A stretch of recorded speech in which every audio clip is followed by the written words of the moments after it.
So now we've got this other allegation that the Trump organization offered Putin $50 million penthouse in the potential Trump Tower Moscow in 2016. So what? I don't care what he offered him. He was running for president. He was running his business.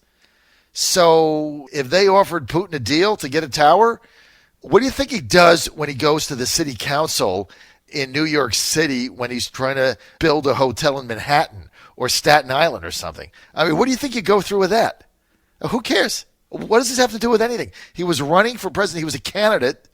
Nobody expected he was going to win. And like he said yesterday, the president, if he didn't win, he was going to go back to his real estate business. Guy was running a business. I mean, obviously it didn't work out. Who cares? What does this have to do with anything? Nothing. Oh, well, because, the Republicans changed the platform and took arming the Ukrainians out of the platform. I was there at the convention for 2 weeks. I was the whip. We could care less about the stupid platform. We took the Republican Party over. We didn't care about their dumb platform. You put in your platform whatever the hell you want. He didn't run on their platform. The whole thing is asinine, I'm telling you. Joining us now, though, to try to break all this down and the lawlessness that's going on in this country with the Mueller investigation, Tom Del Beccaro. He's a lawyer. He's also the author of the book, which I just started to read last evening. Just got into it, The Divided Era. Hey, Tom, thanks for being with us, man. Hey, thanks so much for having me on, your frustration is warranted. Look, I'm horrified at this notion. I'm an attorney. This is the second time now the federal government has gone in and seized an attorney's office. Now, in the old days, I don't know, the Obama administration, if you didn't, quote, pay your taxes or they had an issue, they had a right to subpoena you. They don't have a right to they didn't have a right to just take your attorney's office. Who knows what else that attorney had besides that particular client? But at the end of the day, we used to have this thing called attorney-client privilege, and you just couldn't take the attorney's work product and his comments to his client. And so we have gone way overboard. This entire Mueller thing. One of the reasons why America exists is because King George used to use general warrants, and something called writs of assistance, where he just wrote somebody's name down, and then they would investigate the person, station a soldier in their home, all these kind of things. So we had the Third Amendment says you can't station a soldier in someone's home. Today that means you can't put a government monitor.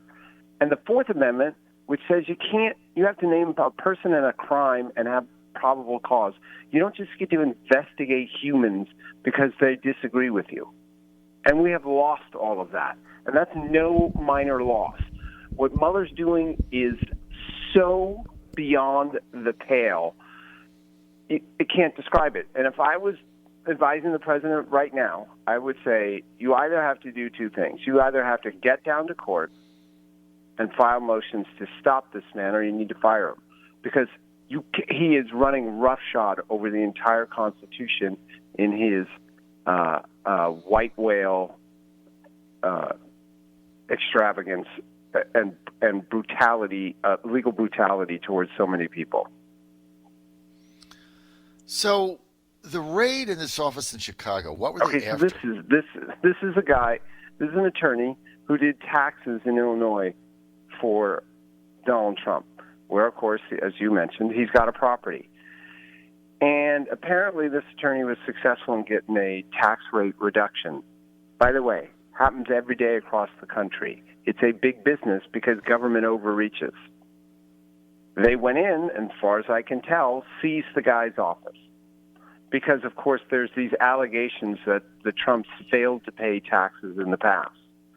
Failing to pay taxes is not a crime.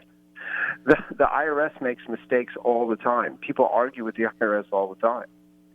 But they just seize the attorney's files, a tax attorney. Now, keep in mind, the vast majority of people, you and I discussed this last night, they don't understand what's in their tax returns. They're incredibly complicated and long. Do you think Donald Trump tax returns are probably a foot thick? Mm-hmm. He doesn't understand everything in there because nobody can. Mm-hmm. And so this idea that you could just seize an entire attorney's office is outrageous. So did they have to get a warrant for this? Did they have to go through a judge? Did they seize everything? I mean, aren't you supposed to? Isn't a warrant? You're looking for a specific thing. Explain this. Well, Tom. Yes. So the way it would work is that they would have to convince a judge to issue to grant their subpoena, not their court order to go and seize documents. Now that doesn't mean much anymore because these judges are some of them are so politically active. But the answer is to seize a third party's documents other than the documents of the individual you're looking at. You do need to get a court order. You're supposed to define what documents you are looking for, saying to the judge, we think there's a crime somewhere. We think a crime exists. Here is a person who has evidence related to that crime, and so we want you to grant an order for us to go seize it. Now, that doesn't mean that we've seen with the FISA court that they lied to judges all the time, and it's not as if the Trump or whoever else they were targeting had the opportunity to say to the judge, no, they're wrong. This is the truth, so don't grant them that. No, they go in, they write these one-sided applications and seize it, and then it's left to the individuals to spend money to fight the government, which we know from Manafort and Flynn can bankrupt you. Yeah, you can't do it because the government has unlimited They have unlimited resources. Right. So you can't do it. So you just get bankrupt trying to fight them, you lose. The bottom line is, so what they just go in this guy's office, they seize all of his stuff, and it's under the auspices of Trump's tax returns were what? Fraudulent, inaccurate, what? Like what's the charge? It hasn't been released, and what I mean by that is the subpoena. So we can't tell for sure what their claim is. They haven't even actually said it's related to Trump. This is the man, though, who did Trump's taxes. It's an odd coincidence. Just for Illinois property, by the way. And like we said, he got Illinois taxes reduced for Trump, which, again, people do all the time. Well, explain what that means, Tom. We're with Tom Del Beccaro. He's a very noted lawyer. He's also the author of another must-read, a book that I just started to read called The Divided Era, How We Got Here and the Keys to America's Reconciliation, Thomas G. Del Beccaro. So, Tom, just so that we understand, so when you say that this attorney for Trump's Illinois taxes got a tax reduction, like how does that work? What does that mean? So when it comes to now, I must admit I'm speculating a bit here because they just seized an office. But what happens is you own a property, and it gets assessed by the county assessor. And the county assessor has its methodologies, but let me tell you, they generally don't. Most assessors, especially in Illinois, very liberal, they assess it high, so you pay more taxes. Then you have the right to argue with them over that, file paperwork and appeals to get it reduced, meaning the assessed value reduced. And sometimes that's granted.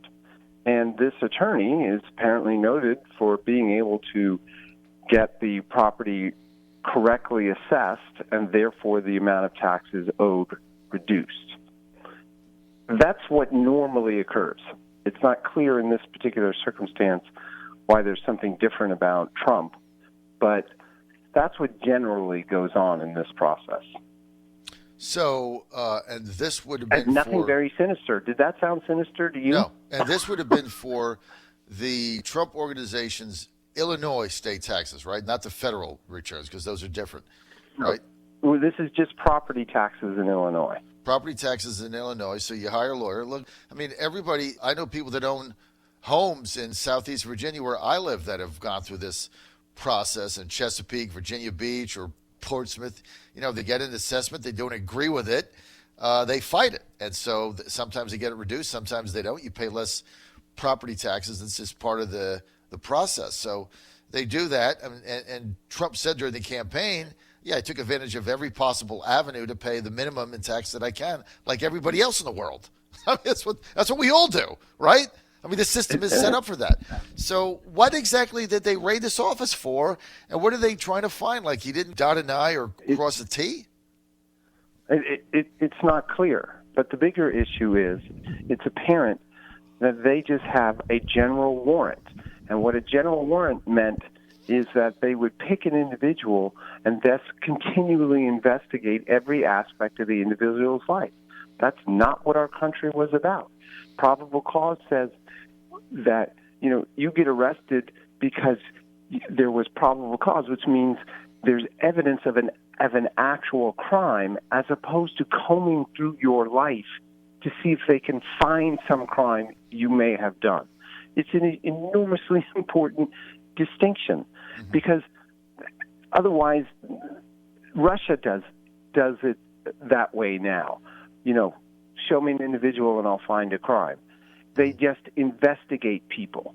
We were supposed to be about private citizens kept safe from government. Now there is no safety from government if they can just investigate any aspect of your life.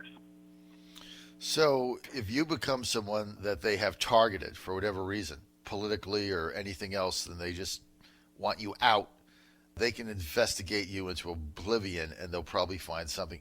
I had somebody on my show a couple of weeks ago who said, John, I know your wife Ann, she's an angelic figure, true. And she says, but I bet if I got 50 lawyers and I investigated her entire life, I guarantee you we would find something to bring charges up. We will find something, because everybody's got something, like they didn't pay a parking ticket or something. You'll find something. It's almost like this Mueller investigation is now, there's no collusion. So now they're going after his taxes, and tomorrow they're going to be going over, Stormy Daniels. I mean, all this stuff is nonsense. What does it even have to do with the original intent of the investigation? And the people associated with them, and that's the really important aspect of this.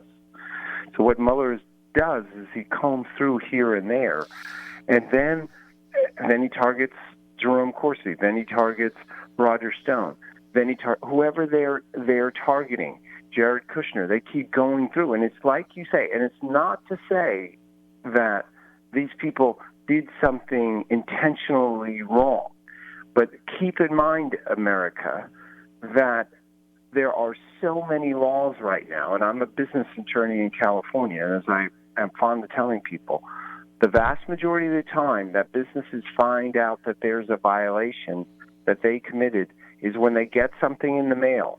They had no idea the law was passed. They can't afford to keep up with the regulators to determine what all new laws and regulations there are.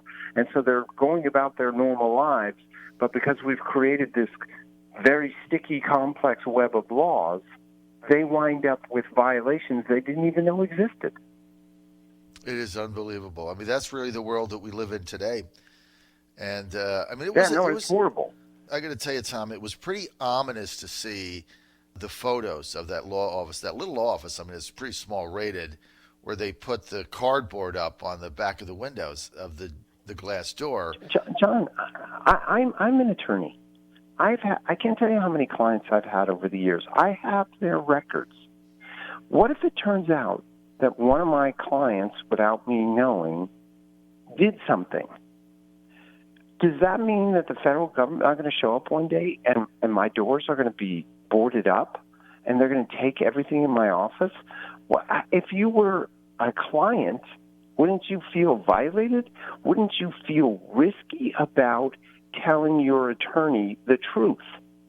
Because the whole point of attorney-client privilege is for the individual to be able to tell the attorney the 100% truth and for the attorney to help them with that. And let me tell you what that means.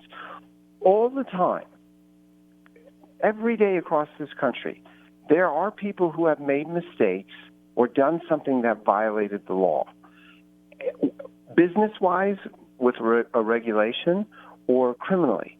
And the whole idea of our system was, and a lot of these people want to come clean. They're like, oh, my God, this has happened. What can we do? And I have to ask them. I say, okay, tell me the full extent of what you know. But if they fear that I write that down and it can be seized and used against them, this country's lost. So they don't tell me the truth. It's just being a hypothetical here. Mm-hmm. So they don't tell their attorney the truth, and they don't get a proper defense, and the government wins anyway. That's what this is about. It's a scary proposition. Scary. It's a scary proposition. It's incredibly scary. Very scary. We got to have you back. I'm out of time. Thomas G. Del Beccaro, The Divided Era. Read his book. He also ran for U.S. Senate in California. He was the chairman of the California Republican Party when they actually had a Republican Party in California. Tom, thanks. So much for having me I got to on. have you back, man, because this is a fascinating discussion, and you've shined a bright light on some of this stuff. Thanks for being with us. Go buy his book, The Divided Era.